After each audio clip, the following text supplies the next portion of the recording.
The blood-red sunrise crept over the jagged horizon, painting the dusty main street of Winnemucca, Nevada with crimson light as Cassandra Adams stepped off the stagecoach, her face shadowed beneath a wide-brimmed hat that couldn't quite conceal the purple bruise blooming across her cheekbone. It was 1876, and like many souls drifting westward, she carried secrets heavier than her modest carpetbag. Winnemucca was nothing like the bustling streets of Boston she'd fled. The small mining town sprawled haphazardly along the Humboldt River, a collection of wooden structures that appeared to have grown organically from the harsh Nevada landscape. Saloons and brothels competed with general stores and a small church for prominence, while dust devils swirled between buildings, carrying whispers of gold and broken dreams. Cassandra adjusted her worn traveling dress and glanced nervously over her shoulder. 3 weeks of hard travel had put distance between her and Philadelphia, but she couldn't shake the feeling that Jonathan's reach was long. She'd married at 18, believing the charming banker's son would provide security and happiness. 4 years later, she'd escaped with nothing but bruised ribs, a handful of coins sewn into her hem, and a determination to disappear. The stagecoach driver tossed down her small trunk. "Welcome to Winnemucca, madam," he said, tipping his hat. "Careful where you step." "Town's lively since the silver strike." "Thank you," she replied, her voice soft but steady. "Is there a respectable boarding house nearby?" The driver pointed down the dusty street. "Mrs. Henderson's place, 2 blocks down. Tell her Barney sent you." Cassandra nodded gratefully, gathering her belongings. Her gloved hands trembled slightly as she lifted her trunk. The weight was manageable. She'd left most of her life behind in Philadelphia. "Need a hand with that?" The deep voice startled her. Cassandra turned to find herself face to face with a tall man whose features were partially obscured by shadow cast from his hat. His clothes were trail-worn but clean denims, a faded blue shirt and a leather vest. A pistol hung at his side. "I can manage," she said quickly, her voice clipped.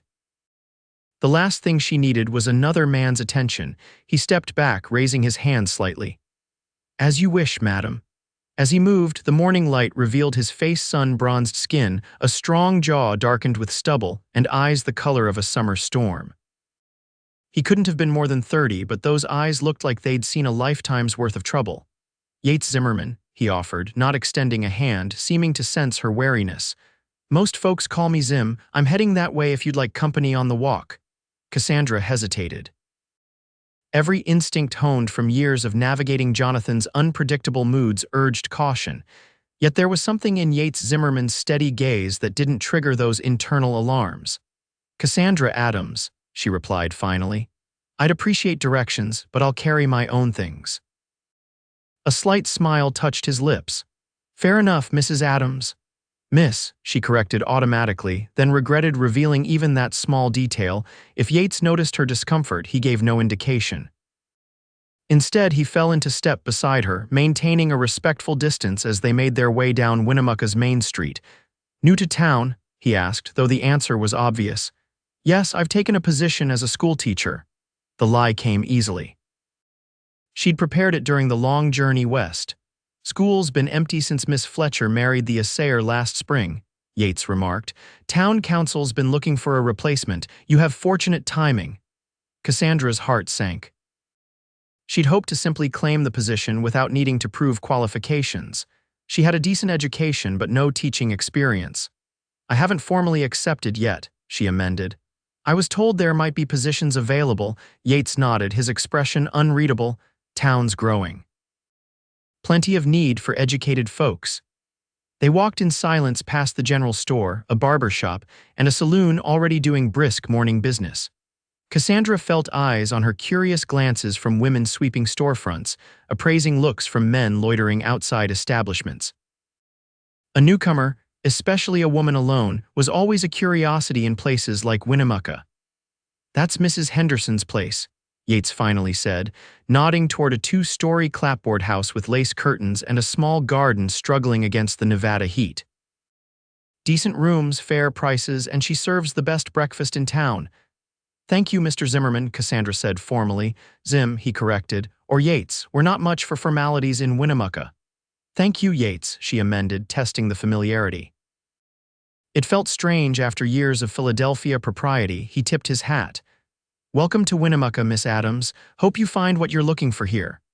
With that, he turned and strode away, boot heels leaving imprints in the dust. Cassandra watched him go, struck by the fluid way he moved, alert but relaxed, like a mountain lion comfortable in its territory. She shook herself from the observation and approached Mrs. Henderson's door, painfully aware of how little money she had and how desperately she needed shelter and work. Mrs. Henderson proved to be a stout, practical woman in her 50s with sharp eyes that took in Cassandra's bruised face without comment. When Cassandra mentioned Barney's recommendation, the woman nodded. $2 a week gets you a room and breakfast," she said. "Dinner's extra. No gentlemen callers, no liquor, and I lock the doors at 10. The terms were fair. Cassandra counted out coins from her dwindling funds, aware that she had perhaps 2 weeks before her situation would become desperate. "Barney mentioned you might be our new schoolteacher, Mrs. Henderson continued, leading her up a narrow staircase. "I'm hoping to find a position," Cassandra replied carefully. "Is there someone specific I should speak with?" "Mayor Thornton handles school matters. His office is next to the Mercantile, Mrs. Henderson unlocked a small room with simple furnishings, a narrow bed, washstand, and bureau. "Get settled in. Breakfast is at 6. Left alone, Cassandra sank onto the bed, finally allowing the exhaustion of travel to overtake her. She touched the fading bruise on her cheek, a parting gift from Jonathan. Never again would a man's hand strike her. She'd die first. The next morning, Cassandra presented herself at Mayor Thornton's office, dressed in her best remaining outfit, a navy blue walking dress with modest trim. She'd pinned her chestnut hair severely and wore the plain gold spectacles she normally reserved for reading. The bruise she'd covered with careful application of rice powder. Mayor Thornton was a corpulent man with a walrus mustache and an obvious appreciation for his own importance. "Teaching credentials," he demanded after barely glancing at her letter of introduction carefully forged on the journey west. "I was educated at Miss Porter's school in Connecticut," she replied truthfully, "and I've tutored extensively." This was a fabrication, but not entirely implausible. The mayor harumphed, eyeing her skeptically. "We can't offer much. $30 a month and a room above the schoolhouse. Term starts in 3 weeks. It was less than she'd hoped, but more than she'd expected. "I accept," Cassandra said quickly before he could reconsider. "Very well, Miss Adams. The school keys are with Sheriff Parker. You'll want to inventory supplies and prepare your curriculum." He waved his hand in dismissal, already turning his attention to other matters. The sheriff's office was a small, tidy building at the end of the main street. Cassandra hesitated outside, gathering her courage. Men of authority made her nervous now, a legacy of Jonathan's connections that had prevented her earlier escape attempts. Sheriff Parker proved to be a lean, graying man with kind eyes. He looked up from his desk when she entered and immediately stood, offering a courteous nod. "What can I do for you, miss? I'm Cassandra Adams, the new schoolteacher. Mayor Thornton said you have the keys." Recognition flickered in the sheriff's eyes. "Of course. We're mighty pleased to have a teacher again. Children have been running wild since spring." As he rummaged through a desk drawer, the door opened behind Cassandra. She turned to find Yates Zimmerman filling the doorway, his tall frame silhouetted against the bright morning light. "Morning, Sheriff," he said, then noticed Cassandra. "Miss Adams." He nodded politely. "You two are acquainted?" Sheriff Parker asked, raising an eyebrow. "Briefly," Cassandra replied. "Mr. Zimmerman directed me to Mrs. Henderson's yesterday." The sheriff handed her a set of keys. "Well, then you've already met one of our town's more useful citizens. Zim here handles trouble before it becomes my problem most days." Cassandra glanced curiously at Yates. "He didn't look like a deputy." "I track things," Yates explained simply. "Sometimes people, sometimes animals. Sheriff calls me when something needs finding." "Mr. Zimmerman is being modest," Sheriff Parker added. "Best tracker in 3 states. Learned from the Paiute as a boy." Cassandra absorbed this information, reassessing the man before her. A tracker explained his observant gaze and easy movement. "I should inspect the schoolhouse," she said, eager to escape the scrutiny of both men. "I'll walk with you," Yates offered unexpectedly. "I'm heading that direction." Before she could refuse, Sheriff Parker nodded approvingly. "Good idea, Zim. Place has been empty for months." Might need some work. Outside, Cassandra walked briskly, clutching the keys tightly. This isn't necessary, Mr. Zimmerman. Habit, he replied. My mother taught me to escort ladies when possible. I'm not accustomed to requiring escorts. I gathered that. His voice held no judgment.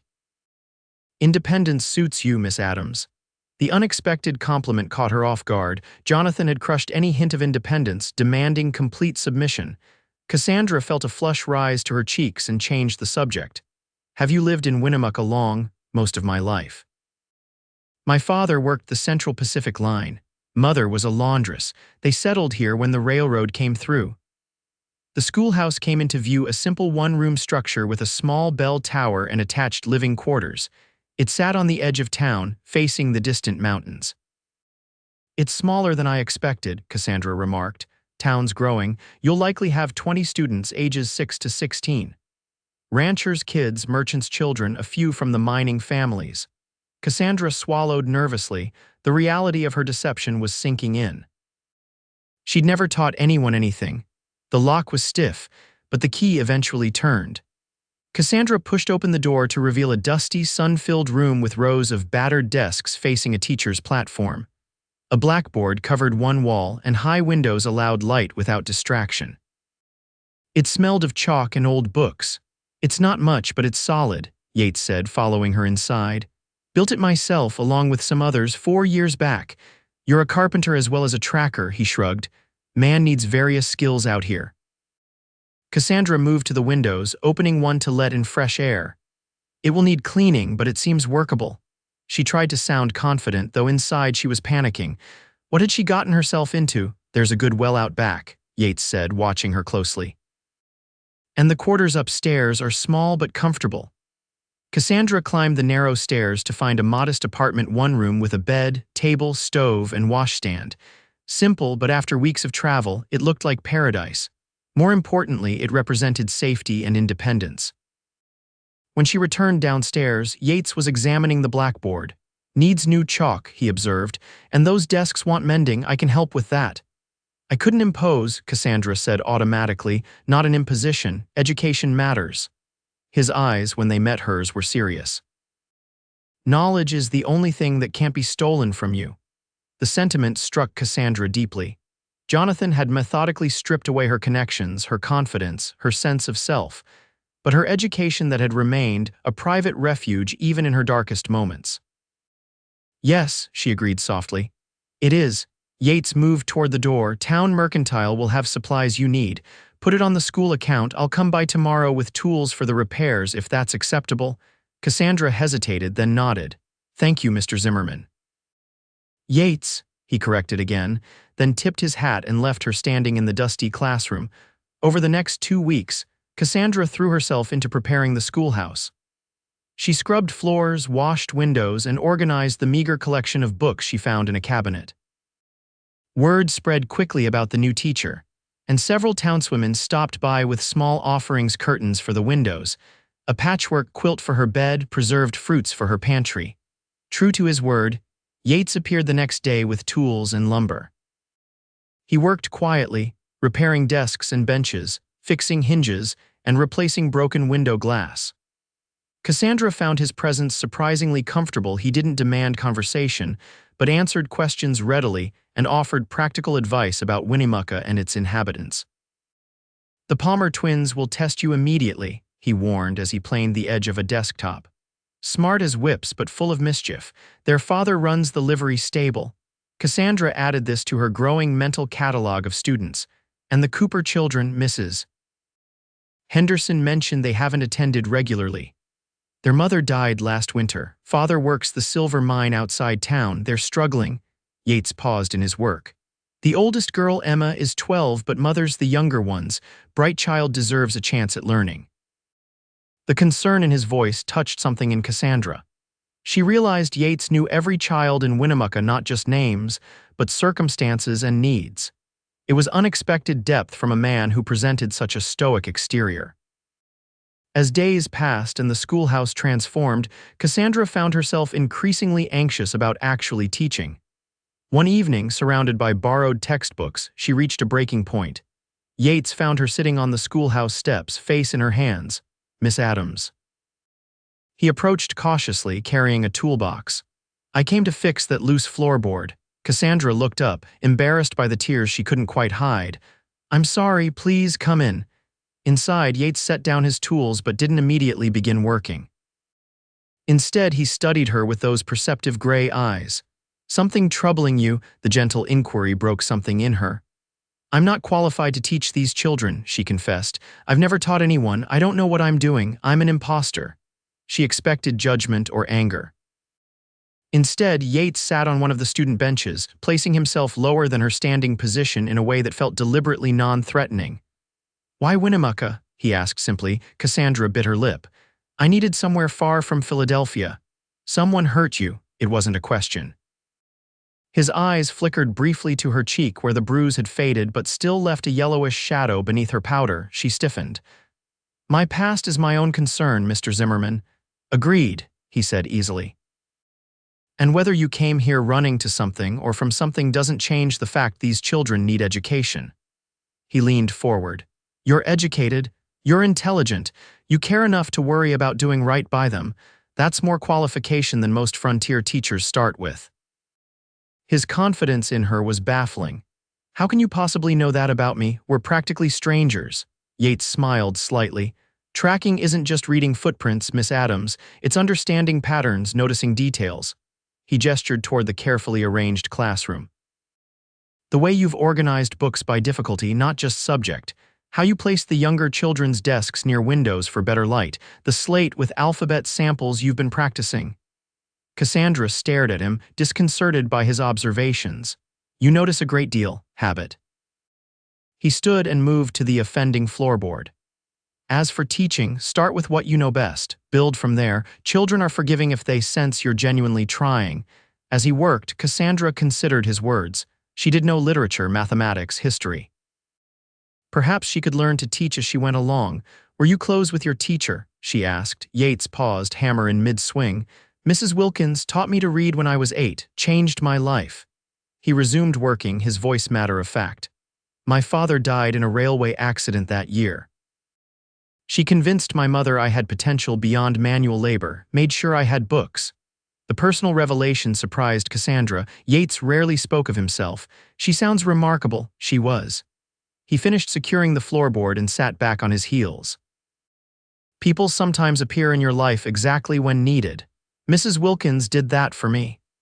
The conversation shifted something between them, not quite friendship yet, but a mutual recognition. Cassandra found herself sharing more about her educational background, while Yates offered practical advice about the town's families and expectations.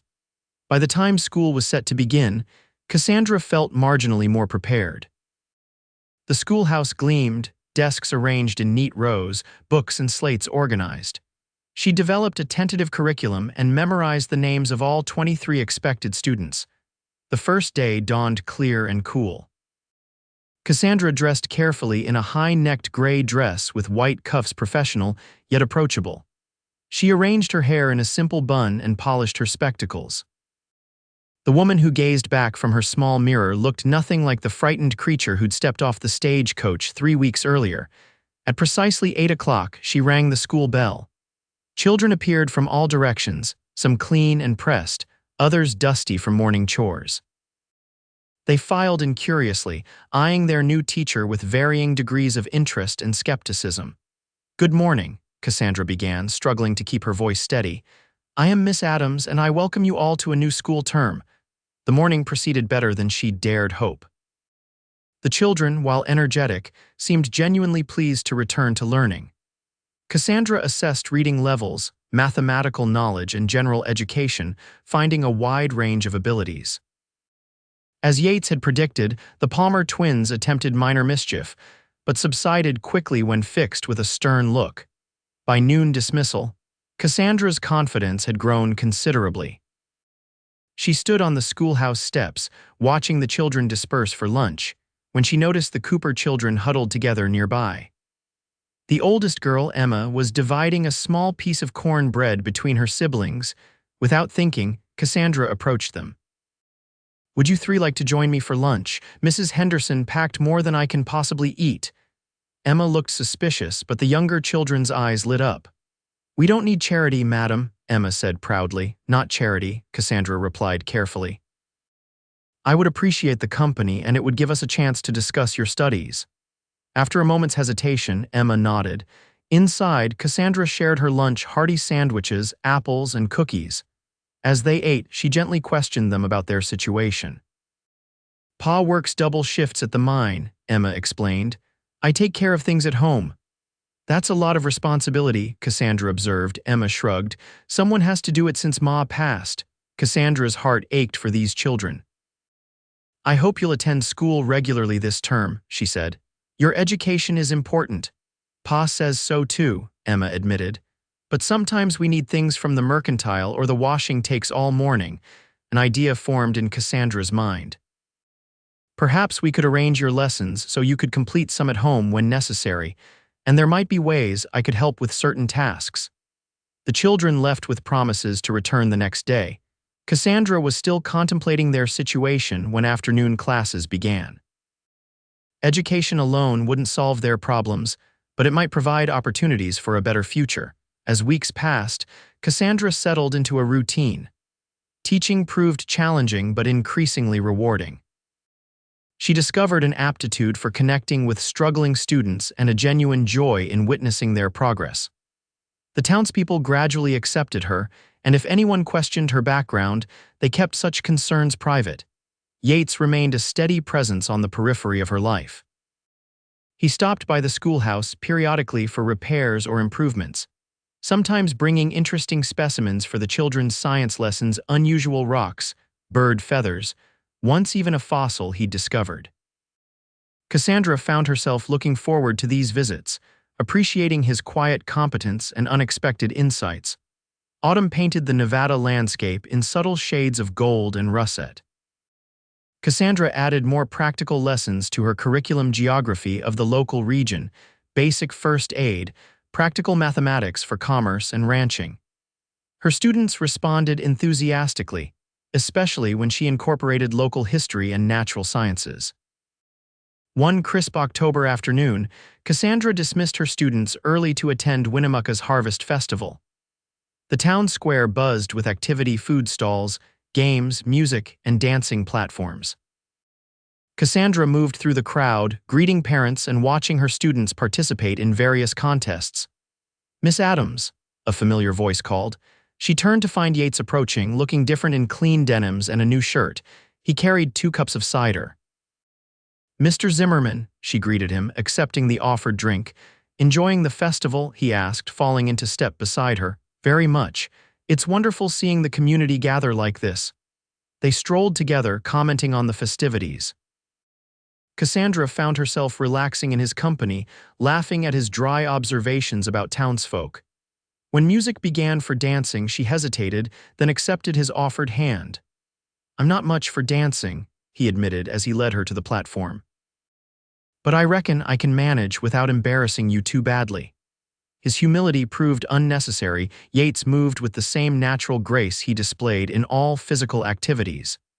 As they circled with other couples, Cassandra felt something unfamiliar blossoming in her chest. Not fear or anxiety, but a warm, pleasant sensation that made her cheeks flush and her pulse quicken. The feeling was still with her later that evening as Yates walked her back to the schoolhouse. They paused at her door, conversation lingering. "The children speak highly of you," he said. "Emma Cooper especially. She told me you've been helping with their laundry." Cassandra smiled. "Just teaching her more efficient methods. She's remarkably capable for her age." "As are you," Yates said quietly. "Winnemucca's lucky to have found you, Miss Adams." The sincerity in his voice touched her deeply. "Thank you. I'm beginning to feel I've found my place here." He studied her face in the fading light. "Has the man you're running from stopped looking?" The question jolted her. "What makes you think someone's looking?" "The way you still check over your shoulder sometimes, how your hand trembles when the stage arrives." His voice remained gentle. "I'm not asking who or why, just wondering if you feel safe." Cassandra considered the question honestly. "I don't know. Jonathan has connections, resources. I took something valuable when I left." "Yourself," Yates said with unexpected fierceness. "Yes," she whispered, "myself." They stood in silence, the moment heavy with unspoken things. Finally, Yates stepped back. "Good night, Miss Adams." Cassandra, she corrected impulsively. You should call me Cassandra when we're not in public. A smile touched his eyes. Good night, Cassandra. She watched him disappear into the gathering darkness, his tall figure moving with that distinctive easy stride. Something had shifted between them tonight, a boundary crossed. Cassandra wasn't sure whether to be frightened or exhilarated. November brought colder temperatures and the first dustings of snow on distant peaks. Cassandra added a geography lesson about winter weather patterns, explaining how the mountains affected precipitation in the high desert. Her students were engaged, asking thoughtful questions that demonstrated growing understanding. After class, Cassandra was organizing books when Sheriff Parker appeared at the schoolhouse door. His expression was grave. "Miss Adams, could I have a word?" Anxiety immediately tightened her chest. "Of course, Sheriff." He removed his hat, turning it awkwardly in his hands. Telegram came for Mayor Thornton from Philadelphia, man named Jonathan Adams inquiring about a missing wife. The blood drained from Cassandra's face. "I see." "Mayor showed it to me, asking if I knew anything about a married woman teaching our children." The sheriff's eyes were kind but concerned. "I told him I'd look into it."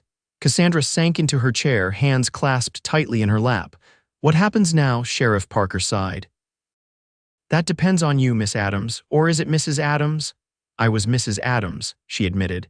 "I fled Philadelphia 3 months ago. Running from your husband is a serious matter. The law generally sides with husbands in such cases, even when the husband beats his wife." Cassandra's voice was barely audible. "Even when he threatens worse," the sheriff's weathered face softened. "Those are difficult circumstances, but without proof." "I understand," Cassandra said, resignation washing over her. "How long do I have?" Mayors inclined to wire back immediately. "I convinced him to wait until morning." Sheriff Parker shifted uncomfortably. "I'm sorry, Miss Adams, you've done fine work here." After he left, Cassandra sat motionless, mind racing. She had perhaps 12 hours before Mayor Thornton sent his reply, another day before Jonathan might arrive. She would need to leave immediately, but where could she go? Her funds were nearly exhausted and winter was approaching. A soft knock interrupted her thoughts. Yates stood in the doorway, his expression unusually tense. "Sheriff Parker just told me, of course." The sheriff would naturally consult the town tracker. "Then you know I've been lying." Yates entered, closing the door behind him. "You've been surviving, there's a difference." Not to Mayor Thornton, apparently. Bitterness crept into her voice. "Thornton's a blowhard who cares more about appearances than people." Yates moved closer. "We need to get you somewhere safe." Though we caught her attention, "I can't ask you to become involved in this." "You didn't ask." He crouched beside her chair, bringing his face level with hers. "Cassandra, is this Jonathan Adams genuinely dangerous?" She closed her eyes, memories flooding back Jonathan's face contorted with rage, his fist connecting with her ribs, his promises of what would happen if she ever tried to leave again. "Yes," she whispered. "He nearly killed me the last time I tried to leave. That's when I realized I had to disappear completely." Yates's expression hardened. "Then we have no time to waste. Pack only what you need. I'll make arrangements." "What kind of arrangements?" Cassandra asked, even as she rose and began gathering essential items. "I have a cabin in the foothills. Remote, defensible. We'll go there tonight." She echoed. "You'll need protection if he comes looking. I can provide that." His voice was matter-of-fact. "Unless you'd prefer another solution." Cassandra had no alternatives. "No, thank you." They moved quickly. Cassandra packed clothing, personal items, and the small cache of money she'd saved from her teaching salary. Yates disappeared briefly, returning with supplies and 2 horses. "Leave a note saying you've gone to visit a sick friend in Elko," he instructed. "It won't fool anyone for long, but it might buy time." Under cover of darkness, they rode out of Winnemucca, following game trails instead of main roads. Cassandra, though an adequate rider, struggled to keep pace with Yates, who seemed to navigate the difficult terrain by instinct. The night was cold, the moon providing just enough light to avoid hazards. "Not much farther," Yates assured her after several hours. They'd climbed steadily into pine-covered foothills, leaving the desert floor behind. The cabin appeared suddenly a solid structure nestled against a rocky outcropping, partially sheltered by towering pines. Inside, it was simple but comfortable, with a stone fireplace, sturdy furniture, and well-stocked shelves. "You live here?" Cassandra asked, surprised by the cabin's homey touches. Sometimes, when town gets too crowded. Yates busied himself starting a fire. It was my grandfather's trapping cabin. I've improved it over the years. Warmth gradually filled the space.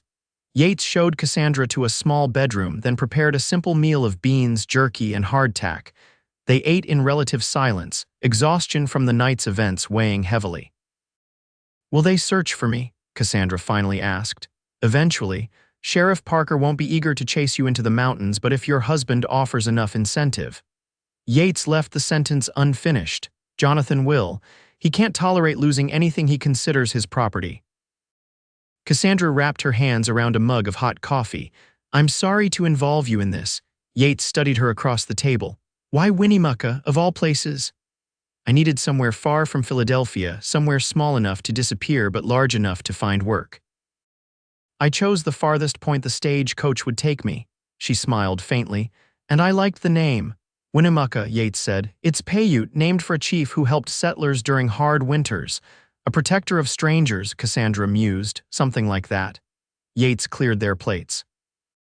"You should rest. Tomorrow we'll figure out next steps." Cassandra slept fitfully, dreams filled with Jonathan's searching face. She woke early to find Yates already up, checking rifles and handguns on the table. "You expect trouble so soon?" she asked, alarmed. "I expect nothing and prepare for everything," he replied, not looking up. "Coffee's hot." Over breakfast, they discussed options. Staying permanently at the cabin wasn't feasible with winter approaching. Cassandra could continue north to Oregon or Washington, but traveling alone as winter set in carried significant risks. "What if I simply confronted Jonathan?" Cassandra suggested desperately. "Explained that I won't return, that he should grant a divorce." Yates looked up sharply. "Men like your husband don't relinquish control willingly. Confronting him would be dangerous." "Then what? I can't keep running forever." "No," he agreed. "Sometimes you have to stand and fight." His expression turned thoughtful. "There might be a third option." Before he could elaborate, a faint sound caught his attention. He moved swiftly to the window, peering through a gap in the shutters. Riders, 3 of them, still at a distance. Cassandra's heart hammered. "Jonathan, can't tell, but they're following our trail from yesterday." Yates moved with practiced efficiency, gathering weapons and supplies. "We need higher ground. There's a defensible position up the ridge." "Wait," Cassandra protested. "What if it's just Sheriff Parker?" I could explain. "Sheriff rides alone or with 1 deputy, not 3 men." Yates handed her a heavy coat. "We need to move now." They slipped out the back of the cabin and climbed a steep, rocky path that wound up the ridge. Yates helped Cassandra navigate the difficult terrain, his strong hand steadying her over treacherous sections. At the top, a natural formation of boulders created a protected overlook with clear sightlines to the cabin and approaching trails. "Stay low," Yates instructed, positioning his rifle. "We'll see who our visitors are before deciding next steps." The wait was excruciating. Cassandra huddled behind a boulder, watching as 3 riders eventually emerged from the tree line. Even from a distance, she recognized the center figure. Jonathan Adams sat tall in the saddle, his distinctive posture unmistakable. The other men appeared to be hired guns, not Philadelphia associates. "The one in the center," she whispered. "That's Jonathan," Yates observed through a small spyglass. "Well-dressed, carrying a pistol, though he doesn't look comfortable with it. The others are professionals, bounty hunters, likely, probably promised a bonus beyond the reward." Yates's voice was clinical, assessing. "They'll search the cabin first. When they don't find you, they'll look for signs of where we went. They'll find this trail," Cassandra realized with growing horror. "Eventually, but we have advantages: high ground, better cover, and knowledge of the terrain." Yates checked his rifle again. "If it comes to shooting, aim for the hired guns first. Your husband will be useless without them." "Shooting?" Cassandra stared at him. "I can't shoot anyone." Yates turned to her, his expression grave. "I hope it doesn't come to that. But if it does, you need to be prepared to defend yourself." Below, the men had reached the cabin. They dismounted, the hired guns moving with professional caution while Jonathan remained by the horses. One man entered the cabin while the other circled the perimeter. "Good," Yates murmured. "They're separating." The search didn't take long. Soon both hired guns emerged from the cabin, reporting to Jonathan, who gesticulated angrily. Even from a distance, Cassandra could imagine his rage at finding her gone. One of the men began examining the ground around the cabin, clearly looking for tracks. Jonathan remained mounted, scanning the surrounding terrain with visible frustration. "He'll find our trail soon," Yates said quietly. "We should move to secondary position while they're distracted." They retreated further along the ridge to another outcropping that offered similar protection but was partially concealed by pine trees. Cassandra's legs burned from the exertion, her city-bred body unaccustomed to such demanding terrain. "What now?" she asked, trying to catch her breath. "We wait, watch. If they follow our trail, we'll know soon enough." Yates settled into a vigilant posture, rifle ready but not yet aimed. Hours passed with agonizing slowness. The hired guns methodically searched the area around the cabin, eventually discovering the path up the ridge. Jonathan remained below, apparently unwilling to risk the climb. "They're coming," Yates said as the two men began ascending. "Stay absolutely still." The gunmen moved with practiced skill, checking potential hiding spots as they climbed. When they reached the first overlook, they conferred briefly before continuing along the ridge. "They'll be within range soon," Yates whispered. "Last chance to avoid confrontation. We could try to circle behind them, get to the horses." "And then what?" Cassandra asked. "Jonathan will just keep searching. He'll never stop." Something hardened in Yates's expression. "Then we end this here." He raised his rifle, sighting carefully. "When I fire, stay down." The first shot cracked through the mountain silence, startling birds from nearby trees. One of the gunmen stumbled, clutching his shoulder while the other dove for cover. "Warning shot," Yates explained, chambering another round, "letting them know we're armed and aware." The uninjured gunman returned fire, bullets splintering bark near their position. Yates remained composed, waiting for a clear shot before firing again. This time his bullet found its mark. The man cried out and dropped his weapon. "Move back, deeper into the trees," Yates instructed, covering their retreat with another shot. They withdrew to a denser section of forest, the sounds of pursuit fading behind them. Yates led Cassandra through a maze of pine and scrub oak, occasionally stopping to listen or check their back trail. "Where are we going?" Cassandra finally asked. "There's an old mining tunnel on the other side of this ridge. We can use it to circle back if necessary." Yates paused, head cocked. "They've stopped following, probably returning to your husband. They're giving up. Wounded men have limited enthusiasm for pursuit." His voice was grim.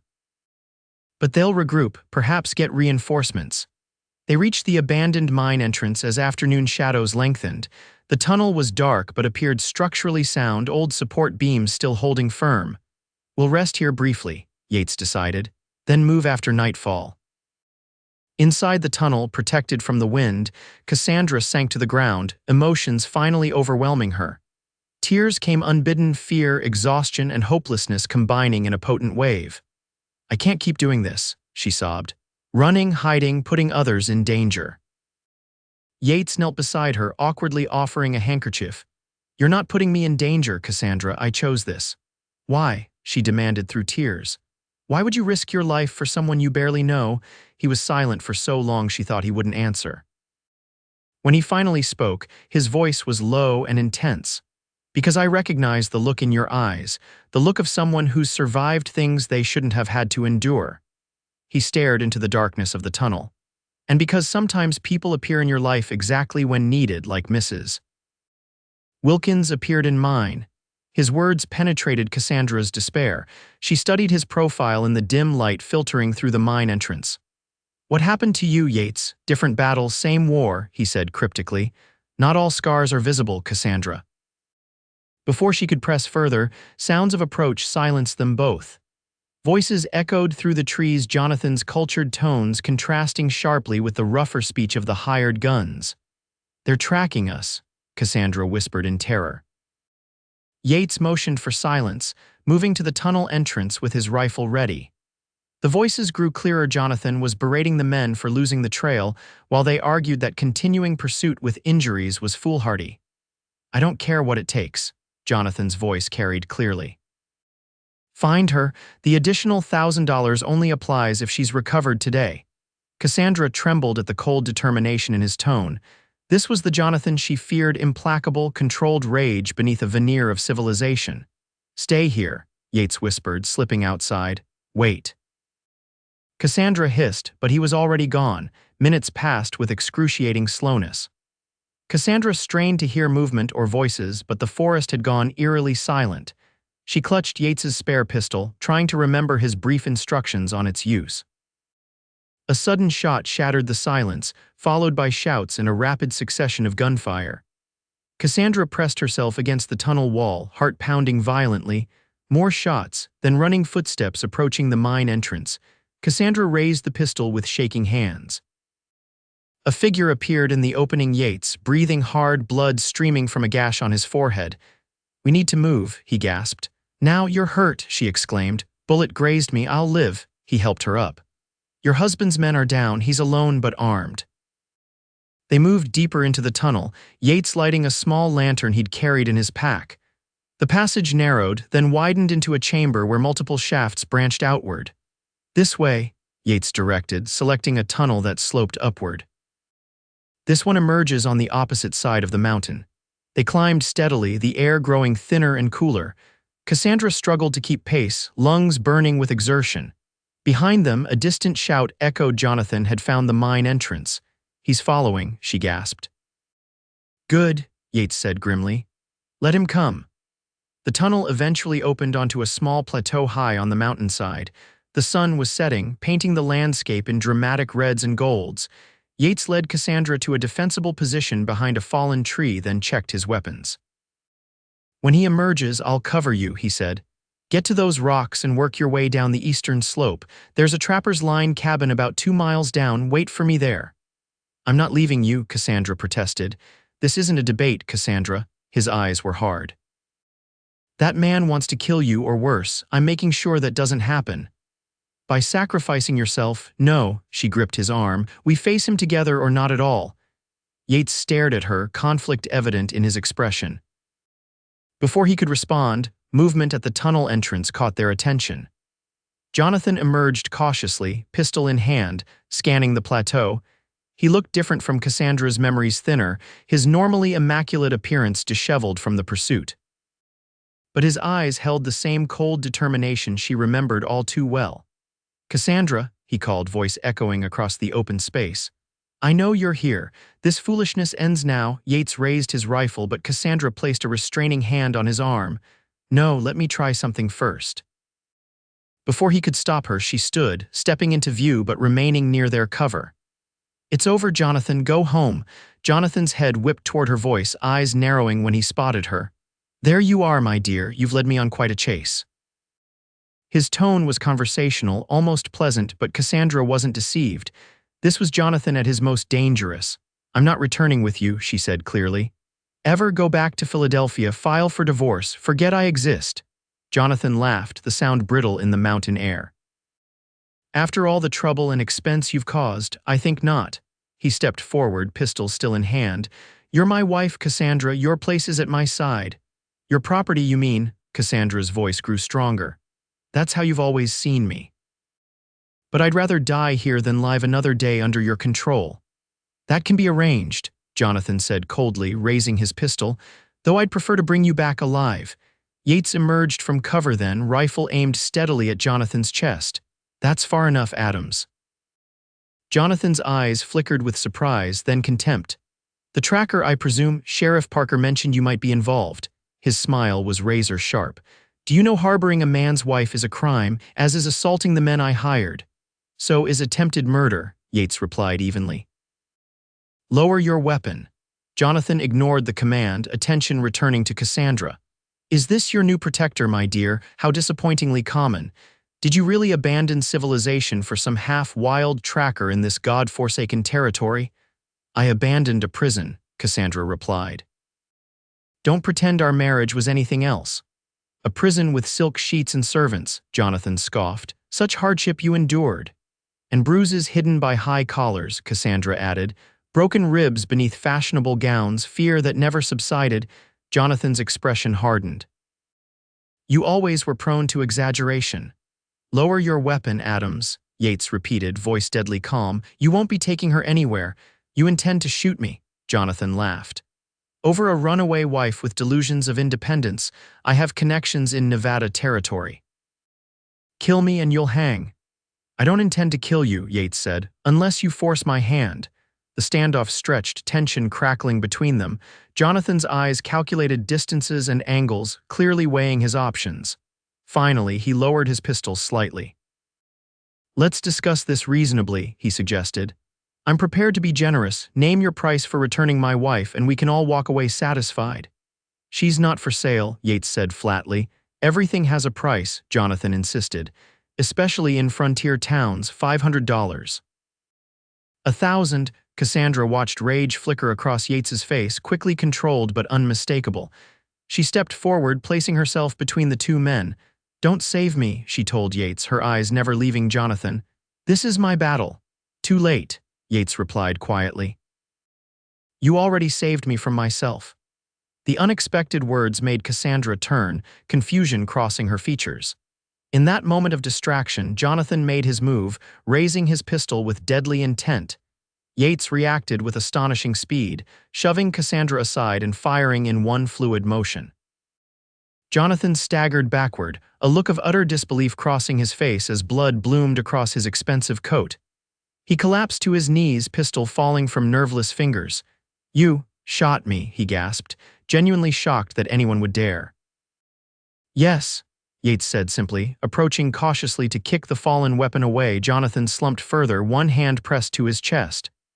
I'll see you hang for this, he wheezed, but the threat lacked conviction.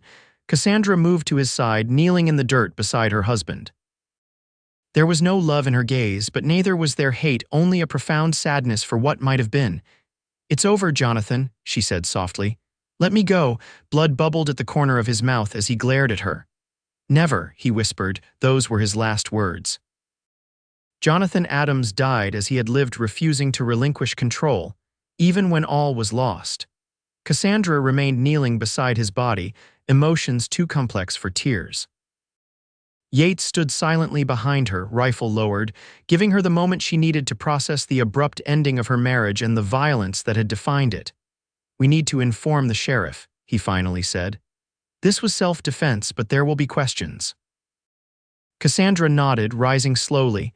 Will they believe us? Sheriff Parker is a fair man, and those hired guns, if they survived, can testify to your husband's intentions.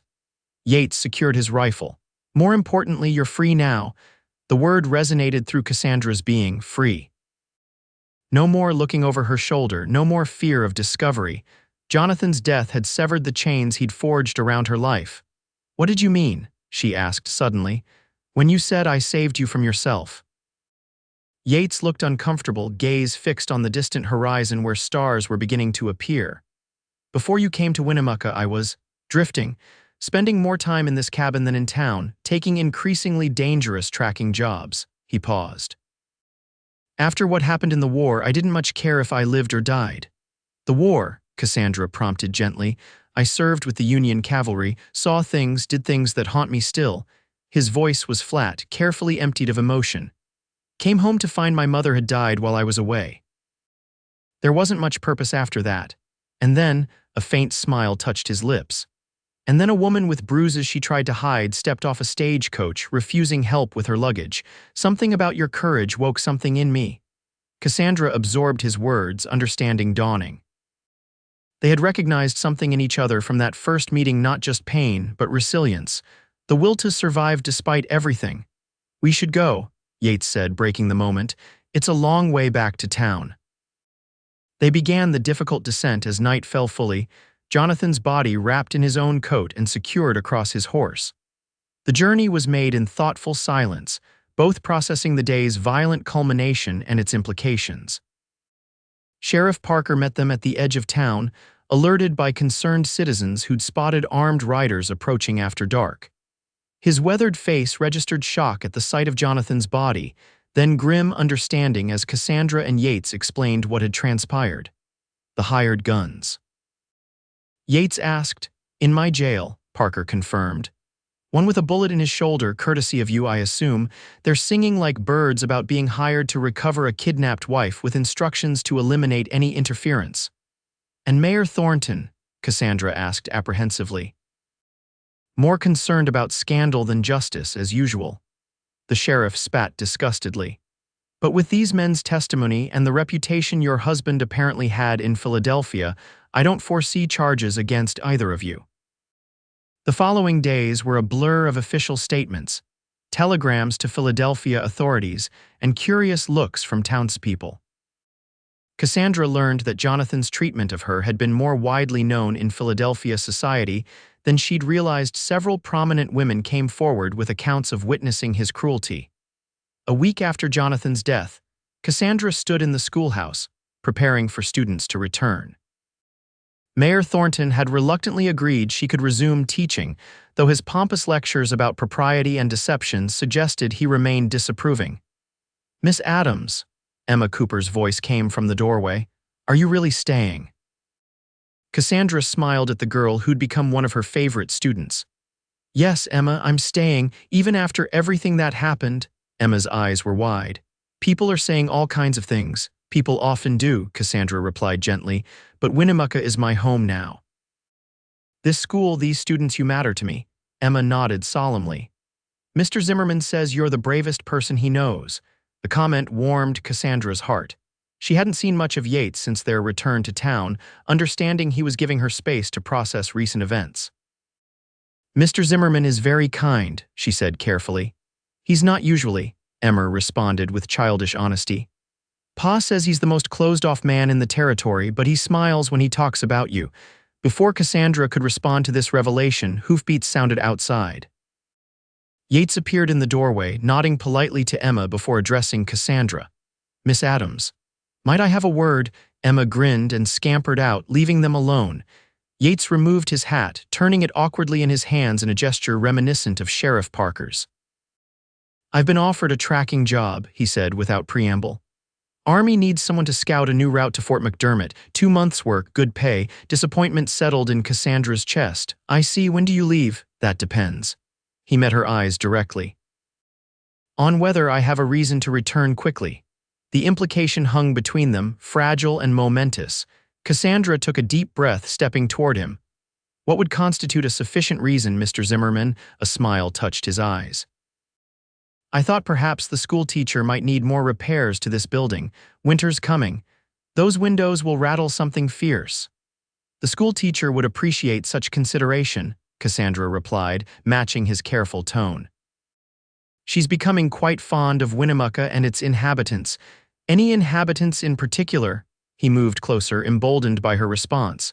"Perhaps one," she admitted softly, though she's still learning to trust her own judgments in such matters. Yates nodded, understanding evident in his expression. "Then I'll return in 2 months and check on those windows. No obligations, no expectations." "I would like that," Cassandra said. "Very much." He reached for her hand, his calloused fingers gentle against her skin. "You once told me not to save you," he reminded her. "I meant what I said in response." "I remember." She squeezed his hand, "though I'm still not certain how I saved you." "By showing me that courage isn't just about facing danger." His voice deepened with emotion.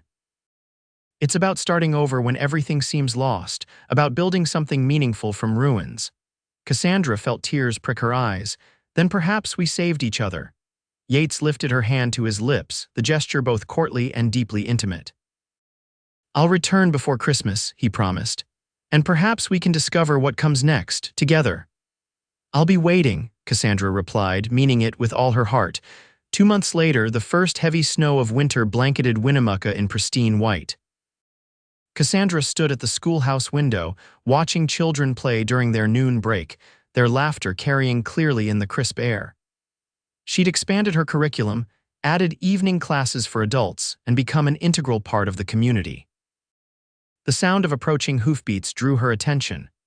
A lone rider appeared through gently falling snow, his broad shoulders and distinctive seat immediately recognizable. Cassandra's heart quickened as Yates Zimmerman dismounted, secured his horse, and approached the schoolhouse. Snow dusted his hat and shoulders as he climbed the steps. When Cassandra opened the door, his weather-worn face broke into a smile that transformed his features. "Those windows need checking," he said by way of greeting. "They've been rattling something terrible," she confirmed, returning his smile. They stood looking at each other, months of separation and carefully penned letters culminating in this moment. Without words, Yates reached for her hand and Cassandra stepped willingly into his embrace. Outside, snow continued falling, covering Winnemucca in a hush of new possibilities. Inside, two people who had saved each other began writing the next chapter of their story together. Spring transformed the Nevada landscape, painting the high desert with wildflowers and fresh greenery.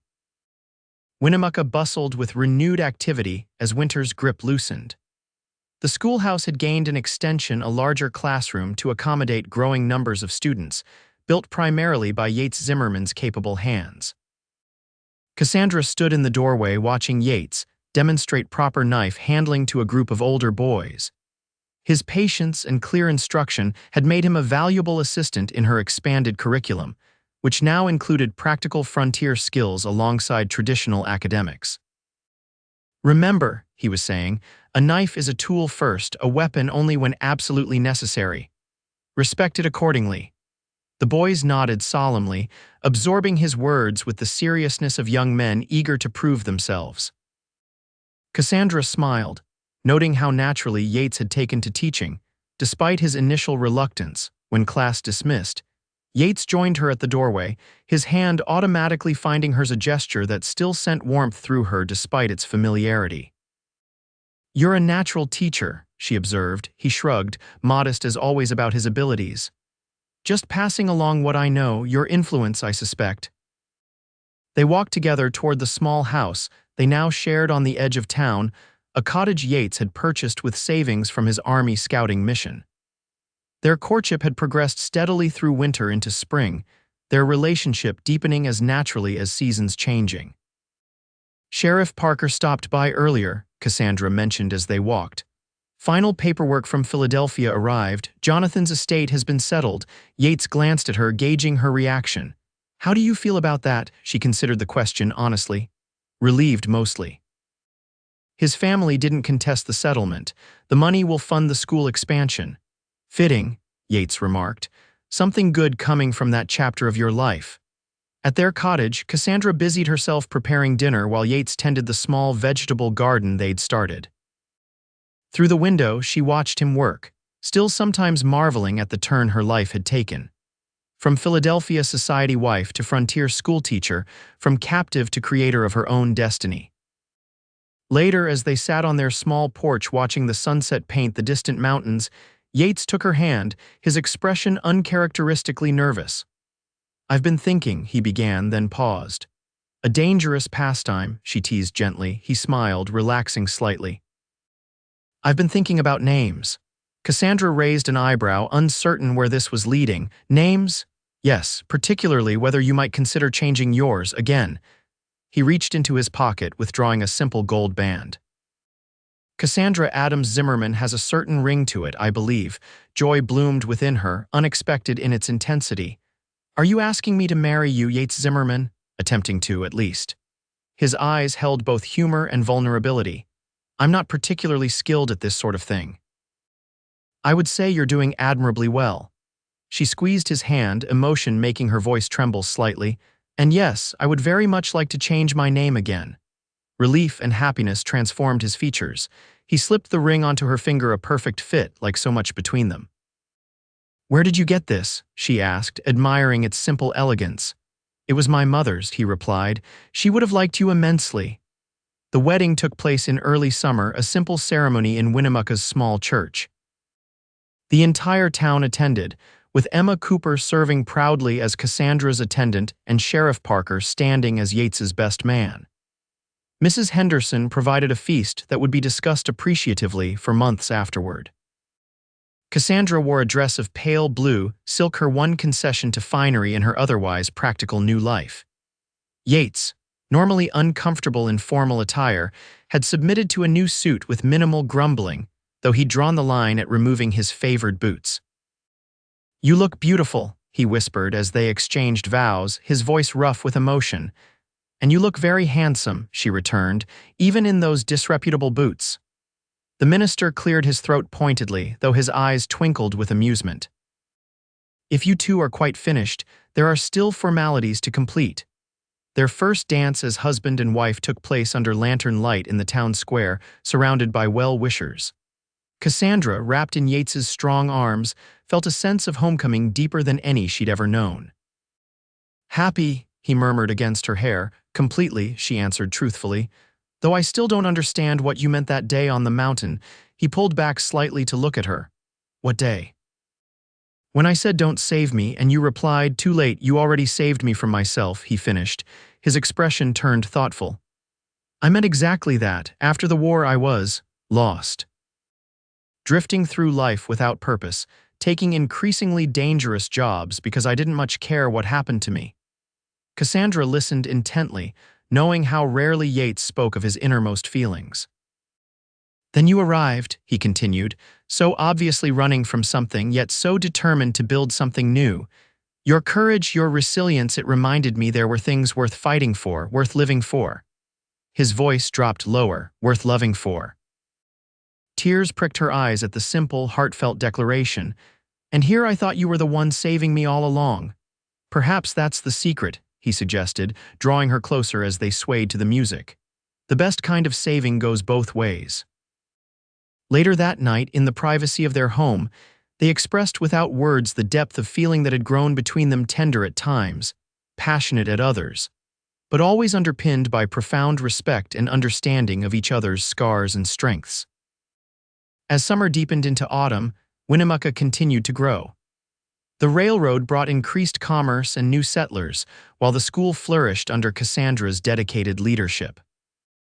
Yates balanced tracking work with teaching, his knowledge of the territory making him invaluable to both the town and occasional government expeditions. In early winter, as the first snow dusted Winnemucca's streets, Cassandra made a discovery that would change their lives again. She waited until evening when they sat comfortably by the fire, Yates cleaning his rifle while she marked student essays. "I visited Dr. Maxwell today," she said casually, though her heart raced. Yates looked up immediately, concern crossing his features. "Are you unwell?" "Not at all." She set aside her work, meeting his eyes directly. "Quite the opposite, in fact. It seems we'll need to prepare another room in the house, a nursery." The rifle in his hands was carefully placed aside. "Cassandra," he breathed, expression transforming with wonder. "Are you certain?" She nodded, unable to contain her smile. "Very certain. Dr. Maxwell expects a June arrival." Yates crossed the room in 2 strides, gathering her into his arms with a gentleness that belied his strength. "A child," he whispered against her hair. "Our child." His reaction, pure joy unmarred by hesitation, confirmed what Cassandra already knew. Yates Zimmerman, for all his outward stoicism, had a heart capable of boundless love. The months of waiting passed in a blur of preparation and anticipation.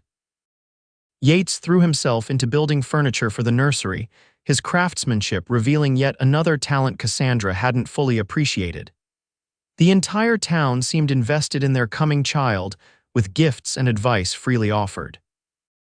On a warm June evening, after a labor that tested even Cassandra's considerable strength, James Thornton Zimmerman arrived in the world with a lusty cry that immediately captured his father's heart. "He has your eyes," Cassandra whispered tiredly as Yates cradled their son with hands that trembled slightly. "And your determination," Yates replied, noting the strong grip of tiny fingers around his own. "Poor Nevada territory won't know what hit it when he grows up." As their son grew from infant to toddler, Cassandra and Yates settled into a rhythm of family life that neither had experienced in their own childhoods. James proved to be a curious, adventurous child who inherited his father's quiet thoughtfulness and his mother's quick mind. 2 years later, they welcomed a daughter, Sarah Elizabeth, whose arrival completed their family in ways they hadn't known were missing. The Zimmerman household became known throughout Winnemucca for its warmth, hospitality, and the lively discussions that took place around its dinner table. On the 5th anniversary of their wedding, Yates surprised Cassandra with a deed to a larger property on the outskirts of town, a small ranch with enough land for horses, gardens, and room for their children to roam freely. "Are you sure?" she asked, knowing how much he'd saved for this purchase. "It's a significant change." "I'm sure," he confirmed. "The town's growing closer to our cottage every day. The children need space." And he added with a smile, I've had enough of neighbors hearing our private conversations through those thin walls. The move coincided with an expansion of the school, which now boasted 3 teachers besides Cassandra, and a reputation for excellence that drew students from surrounding communities. Yates had gradually reduced his tracking work, focusing instead on ranching and part-time teaching of practical skills. One evening, as they sat on the porch of their new home watching 7-year-old James teach his 5-year-old sister to lasso a fence post, Cassandra reflected on the journey that had brought her to this moment. Sometimes I can hardly believe this is my life, she admitted. If someone had told me 10 years ago when I was trapped in Philadelphia, you were never meant for that life, Yates observed, his arm around her shoulders. Just as I was never meant for solitude, though I convinced myself otherwise. Do you ever miss it? She asked. The freedom of tracking, the solitude of the mountains, he considered the question seriously, as he did all her questions. Sometimes I miss the simplicity, but never enough to trade what we've built. His eyes followed their children's play, expression softening. This is what I was searching for without knowing it. And to think, Cassandra mused, it all began because I stepped off a stagecoach in a town with a name I liked the sound of. Winnemucca, Yates pronounced in the traditional Paiute way he'd learned as a boy. The place where people come together. Appropriate, Cassandra smiled, leaning into his embrace, though I suspect our coming together was more than coincidence. Yates pressed a kiss to her temple. On that we agree, Mrs. Zimmerman. Some things are simply meant to be. As twilight deepened around them, their children's laughter echoed across the land they now called home. 2 people who had once been broken by life's hardships had found in each other not just healing, but a foundation for building something beautiful and lasting. In the years that followed, Winnemucca continued to grow, evolving from frontier outpost to established community. The Zimmerman family remained central to its development, Cassandra eventually becoming school superintendent, while Yates served terms on the town council, his practical wisdom earning respect even from former skeptics like Mayor Thornton. Their children grew tall and strong, James eventually attending university in California before returning to practice law in his hometown, while Sarah surprised everyone by becoming a talented horsewoman who trained cavalry mounts for the army. Both carried forward their parents' commitment to building community and standing against injustice. On their 25th wedding anniversary, the town honored Cassandra and Yates with a celebration that stretched far beyond Winnemucca's borders, drawing former students and friends from across the West. Standing together to receive these accolades, they exchanged a private glance that acknowledged what they both knew, that their greatest achievement wasn't in the buildings they'd raised or positions they'd held, but in the love they'd cultivated against all odds. Don't save me, Cassandra had once said on a desperate mountainside, believing herself beyond redemption. Too late, Yates had answered. You already saved me from myself. In the end, they had saved each other, and in doing so had helped build a place where others could find their own salvation. It was a legacy more enduring than any monument written not in stone, but in lives changed, and futures brightened by 2 people who had discovered that love, when authentic and courageous, could transform even the deepest wounds into sources of strength and compassion.